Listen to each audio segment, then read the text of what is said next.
The final funeral rites of the late President Professor John Evans Atta Mills is expected to be held from the 8th to the 10th of August 2012.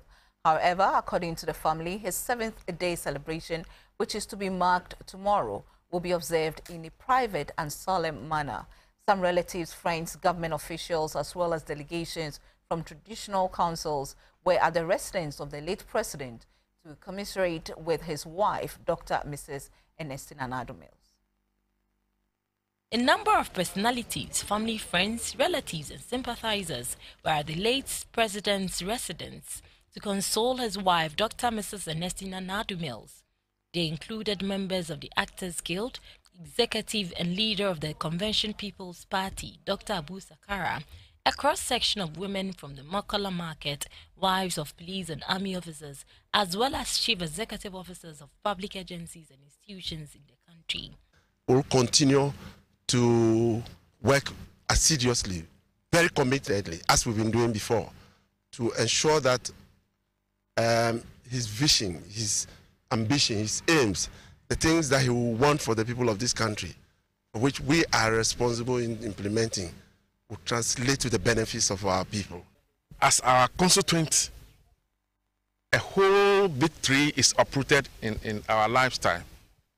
He has contributed a lot to the development of this constituency.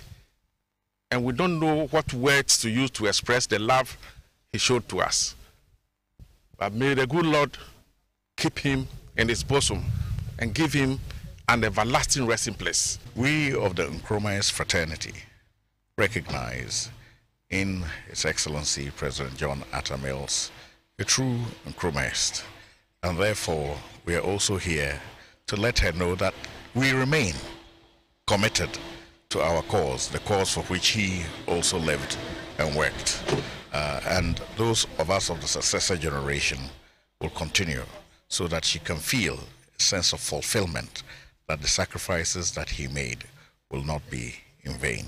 A delegation from the National House of Chiefs, led by its president, now Professor John Nabila, was also at the residence. He played his part as a gentleman, as a statesman, astute politician, and he always preached peace.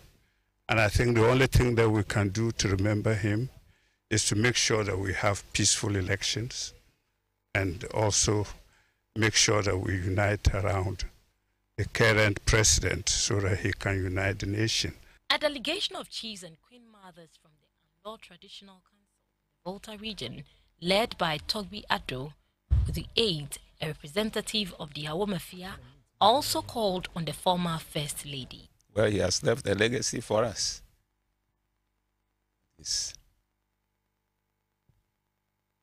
Whatever your achievement in life, you should still remain humble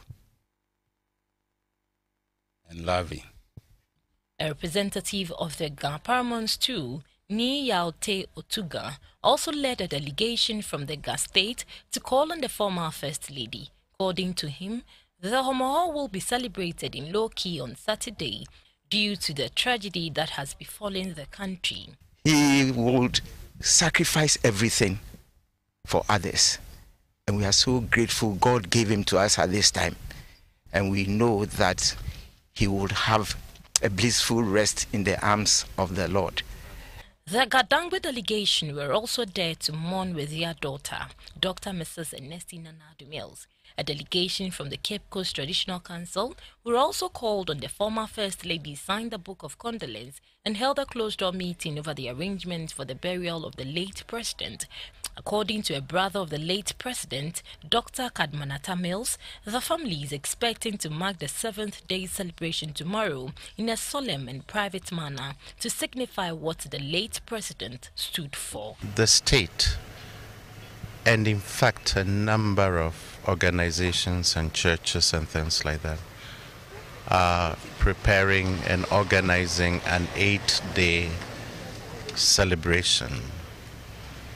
There is going to be a church service at the castle grounds at about 11 o'clock, which will be dedicated to Bible reading and singing of songs or hymns, right, in his memory. You know, he was a very devout man, a very religious man, and I think that this is appropriate, right, as a celebration for him.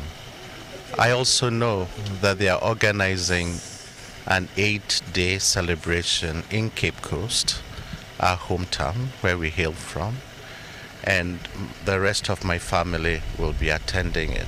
I think it's a testimony to how much respect and esteem he has, and I'm really, really grateful, right? And the family is very comforted by the show of affection that they have shown to a leader that I consider honest, committed, and above all, a decent man.